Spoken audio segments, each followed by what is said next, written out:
지난 2021년 3월 29일 해외 군사 전문지 디펜스 월드닷넷은 FA-52 관련된 짧지만 흥미로운 소식 하나를 전했습니다. 대한민국의 경항모 도입 사업에 관한 내용을 다루었는데요. 최근 들어 남중국해에서 중국이 세력 확장을 목적으로 하는 무력투사 횟수가 잦아지고 있다는 말씀을 드렸습니다. 남중국해의 한 호초를 섬으로 만들어 전진기지를 만든다든지 중국 당국이 일반 어선으로 가장시킨 무력 집단 중국 해상민병대를 통해 남중국해에서 조업을 하는 필리핀 어선 등을 방해하는 행위 등이 그것이죠.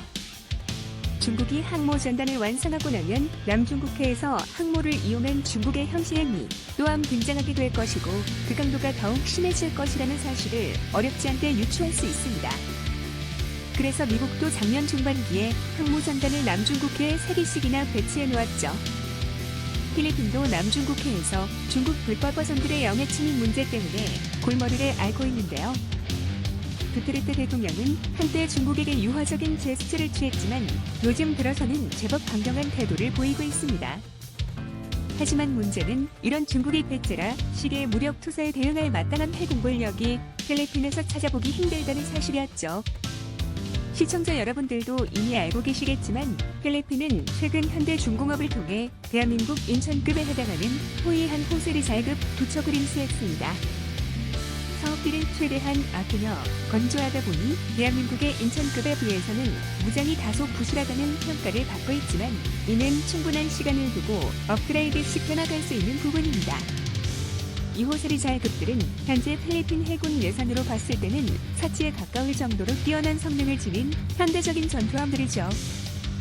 필리핀 국내에서도 중국의 남중국해 영해 침입 문제를 심각하게 받아들이고 있으며 필리핀의 벨킨 노렌자나 국방장관 또한 대한민국 해군과 태역한 포항급 초대함 두 척을 더 공여받기 위해 협상 중이라는 소식이 아시아 퍼시픽 디펜스 저널에 올라와 있었습니다. 필리핀의 한 국회의원은 대한민국으로부터 추가적인 전투함들을 더 구매하자고 주장하고 있을 정도죠. 이런 상황 속에서 지난 3월 22일경 중국과 필리핀 사이에 이 사건이 발생한 것입니다. 중국이 그 존재를 부정하는 무장한 아홉 집단 해상 민병대가 필리핀의 배타적 경제 수역에 나타나자 필리핀 공군이 FA-50을 출동시킨 것이죠.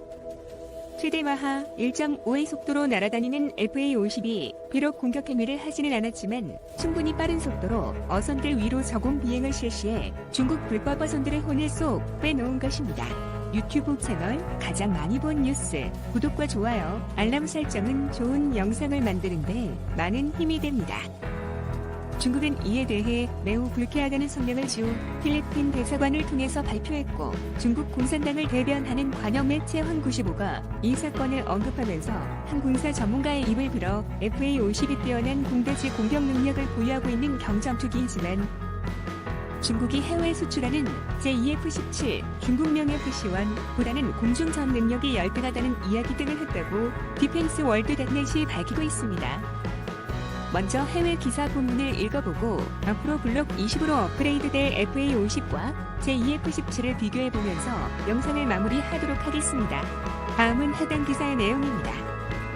남중국해 중국 소유의 남초섬 부근에서 폭풍우를 피해 필리핀 영해로 피난한 중국 어선대 머리 위로 필리핀 공군 소속의 FA-50PH 전투기가 위협적인 저공 비행을 실시한 것에 대해 중국 공산당의 대변인 역할을 하고 있는 관영 언론 황95가 이는 매우 도적절한 행위이며 양국 간의 긴장감을 유발시키는 동시에 우발적인 사고가 발생할 위험성을 높일 수 있다고 주장했다. 하지만 필리핀 당국은 중국 정부가 소위 어선이라고 칭하고 있는 배들이 필리핀의 배타적 경제 수역 내 해상을 무단으로 침입하고 있다고 말했다. 필리핀 공군은 대한민국이 만든 FA-50으로 추정되는 경전투기를 수백 척이 넘는 중국 어선들 위로 발진시켰다. 이처럼 중국의 세력 확장 시도에 대해 전투기까지 출격시켜가며 영해권을 주장한 필리핀의 대응은 미국뿐만 아니라 남중국해 섬들을 두고 중국과 영유권 분쟁을 벌이고 있는 여러 다른 나라들의 강력한 지지를 받았다. 이 사건이 있기에 앞서 필리핀 정부는 중국 정부가 중국 어선단을 다양한 무기로 무장시키 남중국해에서 조업 활동을 하고 있는 다른 나라들의 소형 선박과 어선들을 쫓아내기 위한 전방전개 부대로 활용하고 있다는 사실을 알게 되었다. 지난 일요일 이름을 밝히지 않은 한 중국 군사 전문가는 필리핀 어선들도 가끔 중국 인민해방군 해군이 지키고 있는 중국 영해의 섬들로 대피할 때가 있다. 그렇다면 우리 또한 그들을 똑같이 해상 민병대라고 불러야 하지 않겠는가? 라고 한국15와의 인터뷰에서 말했다. 주 필리핀 중국 대사관은 3월 22일 성명을 통해 문제의 안초섬은 중국 난사 군도의 일부이며 최근 수년간 중국 어선들이 인근 해역에서 계속 조업을 해왔었다고 밝혔다. 중국 대사관에 의해 발표된 성명서에는 또한 기사 조건이 나빠지는 상황 등에서 중국 어선들이 특정 지역으로 대피하는 것은 지금까지의 일반적인 관행이었다. 다른 나라들이 있다고 주장하는 중국 해상 민병대는 실제로 존재하지 않는다. 중국이 해상 민병대를 조직하여 남중국해에서의 세력권을 확장하고 있다는 등의 문제 제기와 이에 대한 그 어떤 추측도 중국의 불필요한 짜증만 불러일으킬 뿐이다. 필리핀 정부가 이 문제를 좀 더 객관적이고 이성적인 방식으로 대처하길 바란다는 내용이 적혀져 있었다. 이번 사건에 등장한 FA-50 전투기에 대해 설명해보자면 대한민국 항공우주산업가 만든 P-50 고등 훈련기를 전투기 버전으로 변형시킨 형태라고 할 수 있다. 임명을 요구한 중국의 한 군사 전문가는 FA-50은 비록 경전투기 카테고리로 분류되지만 제한된 시계의 공중전 공격 능력을 보유하고 있을 뿐 아니라 종합적인 전투 능력도 지니고 있다고 말했다. 하지만 그는 공중전 능력이라는 측면에서 볼 때 대한민국이 만든 전투기 FA-50은 중국과 파키스탄이 공동으로 개발한 경전투기인 제2F-17의 초창기 버전보다도 열등하다고 덧붙였다. FA-50은 지금까지 여러 차례 반타러 및 반란 진압 임무를 수행하면서 뛰어난 지상 공격 능력을 보여주었다. 이 전문가의 설명에 따르면 이러한 강력한 지상 공격 능력 덕분에 FA-50은 무장하지 않은 어선들에게 큰 위협 요소가 될 수 있다고 한다. FA-50은 어선들에 대한 직접 공격 행위를 하지 않고 선 단위를 저고도로 고속 비행만 하더라도 충분히 조업 행위를 방해할 수 있을 뿐 아니라 어선에 타고 있는 선원들을 겁에 질리도록 만들 수 있다. 지금까지 2021년 3월 29일 디펜스 월드 단넷이 게재한 기사를 번역해보았습니다. 기사 내용 중 주 필리핀 중국 대사관이 중국 해상 민병대는 존재하지 않는다. 중국이 해상 민병대를 조직하여 남중국해에서의 세력권을 확장하고 있다는 등의 문제 제기와 이에 대한 그 어떤 추측도 중국의 불필요한 짜증만 불러일으킬 뿐이다라고 성명서를 발표하는 부분을 읽었을 때는 중국의 오만함과 힘없는 나라가 겪는 서러움을 고스란히 보는 것 같아 약간 소름이 돋았습니다. 최근 트럼프 전 미국 대통령이 중국 시진핑 주석과 나눈 대화에 대한 보안이 해제되면서 밝혀진 사실에 따르면 시진핑 주석이 트럼프 전 대통령에게 역사적으로 한국은 중국의 일부였다고 발언했던 것으로 알려지고 있습니다. 김치도 중국에서, 머리에 쓰는 갓도 중국에서, 한복도 중국에서, 심지어 최근에는 삼계탕도 중국에서 비롯된 것이라고 우기고 있는 중국의 동북아 공정을 보면 대한민국도 자유롭지 않다는 생각이 드는 것은 저 혼자뿐일까요? 미얀마 군부가 소위 군인의 날을 맞아 기념 열병식을 하고 있을 때 나라 곳곳에서는 시민 500여 명과 어린 아이들이 피를 흘리며 죽어가고 있었습니다. 시민을 위한 세계적 강군을 보유하고 있는 우리 입장에서 볼 때 도저히 이해할 수 없는 일들이 벌어지고 있는 그곳의 미얀마 군부를 축하해주기 위해 몇몇 나라들이 대표단을 보냈습니다. 그 몇 안 되는 나라 중에 중국과 파키스탄이 있죠. 중국과 파키스탄이 합작해서 사실은 거의 90%가 중국산이지만 만들어낸 전투기가 바로 중국령 FC-1, 파키스탄명 제2F-17입니다. 지금까지 중국의 FC-1을 가장 많이 구매한 국가가 바로 미얀마로 16대를 구매했습니다. 대한민국의 FA-50과 중국의 FC-1은 본래 직접적인 비교가 가능한 기종들은 아닙니다. FA-50은 제공권 장악보다는 육군에 대한 분적 항공 지원을 주목적으로 개발된 기체이기 때문이죠. 제공권에 주안점을 두고 조종석을 단처화시킨 FA-50으로 개발한다는 계획도 한때 있었지만 공군은 이미 F-15K와 F-16 전투기들을 확보하고 있었기 때문에 이를 원하지 않아 폐기되는 우여곡절도 겪었습니다. FA-50과 제2F-17 두 기종은 속도 면에서는 거의 비슷한 성능을 보여줍니다. 기동성에 대해서는 실제로 비교해 볼 수 있는 자료가 부족하지만 미 공군으로부터 베이비 F-16이라는 별명을 얻었을 만큼 FA-50은 F-16과 매우 비슷한 비행 특성을 보여준다고 합니다. 록히드 마틴이 대부분의 설계를 지휘했으니 그럴 만도 합니다.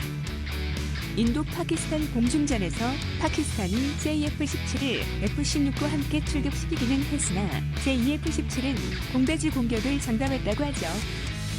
만약 제2F-17의 공중전 성능이 자기들이 주장하는 만큼 뛰어났다면 제2F-17에게 공대지 임무만 맡겼을 리는 없는데 말입니다. 현재 FA-50과 중국의 FC-1은 말레이시아에서도 경쟁하고 있는 상황이고 앞으로도 여러 곳에서 자주 부딪히게 될 확률이 높습니다. 미얀마의 사례에서도 알 수 있듯이 저렴한 전투기를 원하는 친중 성향 국가들에게는 제2F-17이 선택될 가능성이 높지만 중립적 성향 혹은 친미 성향의 국가들에게는 FA-50이 더 매력적인 선택이 될 수 있습니다. 가격대는 FA-50이 조금 더 비싸지만 제2F-17을 선택하게 되면 군수품과 유지, 및 관리 시스템을 중국제로 모두 바꿔야 하는 어려움이 발생하기 때문입니다. 실제로 불발되기는 했지만 아르헨티나의 FA-52 수출 결정되었을 때 중국의 FC-1도 함께 경합했지만 제2F-17을 선택하게 될 때 발생하는 추가 비용이 너무 커서 결국 아르헨티나가 큰 불만을 표시했다는 이야기도 있습니다. FA-50의 뛰어난 공대지 공격 능력은 이미 입증이 되어 있는 데다 타우러스 공대지 미사일을 소형화시킨 사정거리 200km 이상의 캡 350KE와 스나이퍼 타겟팅 포드까지 장착되면 고대지 공격력은 경전투기 세계에서는 그야말로 넘사벽이 될 것이고 뛰어난 공대지 공격 능력은 뛰어난 공대함 공격 능력으로도 쉽게 전환될 수 있습니다. 좁은 전투 환경 문제도 공중급유 기능의 설치로 해결하고 있는 중이고 결국 남은 고민거리는 바로 제한적인 공대공 전투 능력의 개선입니다. FA-50 블록 이식 업그레이드 내용의 핵심이라고 할 수 있는 부분으로 중거리 공대공 미사일 AIM-120 암램의 통합이 완성되고 흥전장치 또한 업그레이드가 된다면 시계의 공중전에서도 결코 만만치 않은 능력을 발휘할 수 있게 될 것입니다. 사실 시계의 공중전은 미사일의 성능만큼이나 레이더의 성능도 중요한 역할을 하는데요. 지금 장착되어 있는 엘타사의 기계식 레이더 EL-M203도 기계식 레이더 중에서는 매우 준수한 성능을 자랑하는 레이더로 알려져 있습니다. 공군 조종사 출신인 유튜버 진격의 아재 님의 설명에 따르면 스펙으로 설명되는 전투기 레이더 투석거리를 적기의 레이더 반사 면제과 현장 상황을 고려하지 않고 곧이곧대로 받아들이는 것은 큰 오류를 범할 수 있다고 하네요. FA-50의 스펙상 추적거리는 약 150km이며 동시 추적이 가능한 적기의 숫자는 8배 정도입니다. F-16V 사용으로 업그레이드 되기 전 F-16과 그리 큰 차이가 나지 않았다고 하니 FA-50의 항전장치가 어느 정도로 우수한지 이해가 되실 겁니다. FA-50이 개발될 당시만 해도 우리나라는 기계식 레이더조차 개발한 능력이 없었다는데 지금은 A사 레이더를 우리 손으로 개발할 정도이니 그동안 대한민국의 방산업이 얼마나 발전해 왔는지를 피부로 실감할 수 있습니다. A사 레이더의 하드웨어만큼이나 중요한 것이 소프트웨어지만 이 분야에서도 대한민국의 기술 발전은 발목할 만하다는 것이 전문가들의 견해이니 어쩌면 그리 멀지 않은 미래에 FA-50에 장착될 수 있을 소형 A사 레이더를 만나보게 될지도 모르겠습니다. 지금으로서는 어디까지나 과정의 영역에 남겨둬야 할 이야기이긴 하지만요. 얼른 FA-50 블록 20으로의 업그레이드를 끝내고 소형 A사 레이더를 장착하여 중국 전투기들의 일거수일투족을 감시할 수 있고 100km 내외의 중거리에서 암람으로 시계의 전투를 벌일 수 있는 FA-50을 필리핀 공군에게 넘겨줄 수 있다면 좋겠는데요. 이 정도만 해도 큰 변화인데 장거리 공대지 미사일이나 스나이퍼 타겟팅 포드까지 갖춘 FA-50PH에게 중국의 군사 전문가는 또 어떤 구실로 꼬투리를 잡을지도 궁금해집니다. 시청해주셔서 감사합니다. 이 동영상은 유튜브 채널 가장 많이 본 뉴스에서 제작하여 게시한다. 구독과 좋아요, 알람 설정은 좋은 영상을 만드는데 많은 힘이 됩니다.